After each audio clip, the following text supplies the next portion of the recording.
Here's what you missed on Phathead and Cande in the morning. Weekdays 6 to 10 a.m. on My Country 96.1. My Country 96.1, Phathead, Cande Roth, looking at a beautiful day. 63, sunny, another cool one tomorrow, up to 70, and sunshine for your Friday as we get ready for the Taylor Swift album release and the big movie premiere she's got going on as well. And the weekend, back summer-like temperatures, 80, 78 to 80 or so, just gorgeous this coming weekend. Another kind of get out and enjoy it. You don't know how the rest of the weekends are going to be after this, right? You got to take them as they come, but just looks incredible.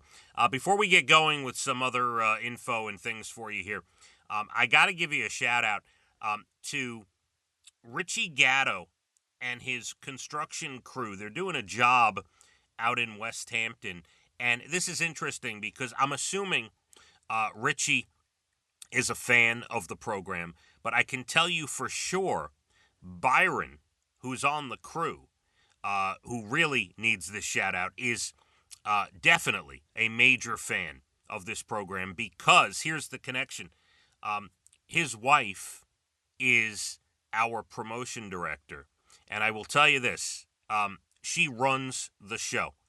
Her name is Myra, and she, you win anything from us, she is on top of it. You're at the amphitheater watching a concert for 7,000 people. You know who's running the show behind the scenes? Myra is running the show behind the scenes. Insane. So when Myra says, hey, Byron's out working with the crew, you make sure you say hi to Richie Gatto and the crew out in West Hampton and Byron. Yeah, I say absolutely. How long do you want it to be? Those are the only two questions. How long is the shout out and at what time do you need it? There is no other question. You do what she says. So in all seriousness, though, thank you for listening out there, and thank you to anybody who's out and about, especially working outdoors these days. Oh, my God. Must be glorious to be outside under these conditions. Enjoy it. Hope you get the job done in a timely fashion. Let's go through the drive-thru, shall we? You and I, we're going to take a trip through the drive-thru. So some drive-thru statistics came out, and I do not agree with this. In Touch Insight released its annual drive-thru study. They say drive-thru, this I could believe, this part. Drive-thrus got slower this year. The average now is 5 minutes and 35 seconds in a drive-thru. That's up 9 seconds from last year when it was 5:26. But this is what I do not agree with. Of the fast food places they looked at, Taco Bell was the fastest. Now, I have not been, true, when I say this is true, I have not been to a drive-thru in quite some time. Unless it's a coffee, a Starbucks or something, I have not been to a drive-thru in some time. Taco Bell, to me, was always so slow. I never got through a Taco Bell drive-thru very fast. I feel like I had to put my car in park quite a bit. But they're saying it's the fastest in this study. KFC, the next fastest.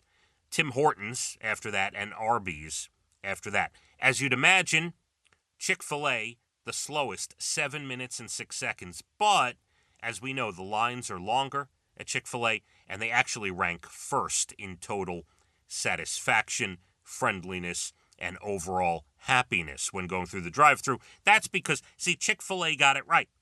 Chick-fil-A did the right thing. They saw what the lines were like early on, and they got people out in the parking lot with a smile and a little keypad, a little iPad, and they're taking your order out there, and they make you think that you're getting through quicker because they're taking your order quicker. You don't have to wait till you get up to the screen to order. So they definitely know what they're doing. Burger King and Wendy's ranked first in accuracy. 88% of their orders were correct. By the way, this does not count coffee chains. Coffee chains much higher, getting orders correct. Most of the complaints for the drive-thrus these days, I said no ice, and then they get ice, and, little things like that. Where's my ranch dressing, right? Drive-thrus, by the way, with AI only got 83% of orders right, as opposed to actual people at the window with 88%. And let's stay on the food scent path for the moment. Now, we put on our alarm clocks, we set our iPhones, we set our alarms, right? When you go to a hotel, you're not using alarm clocks much anymore, right? I mean, you can unplug that thing and whatever. It might be too bright when you're trying to go to sleep, you turn it around. No one's really using those anymore. But Holiday Inn Express is testing a new scent-based alarm clock. It'll work like a diffuser, and at a certain time, when you want it to, it'll wake you up with the scent of your choice. In Australia and New Zealand, guests can pick from coffee, bacon, blueberry muffin smell. Those are all good, by the way. In Japan, you could choose a pear. In Singapore and Thailand, mango is an option. Not available in the U.S. just yet, but those breakfast smells, I would give it a shot. I would give it a try. If you told me I could wake up to the scent of coffee, bacon, or even a blueberry muffin, a nice fresh-baked blueberry muffin, maybe. So that could be coming to a hotel near you real soon. Plenty more to do. You're bald and the beautiful entertainment up at about 8:12. National Days, good news stories late 8 o'clock hour. And another beautiful day. 63 sunshine, nice and cool. My Country 96.1. Phathead and Cande in the morning. Weekdays 6 to 10 a.m. on My Country 96.1.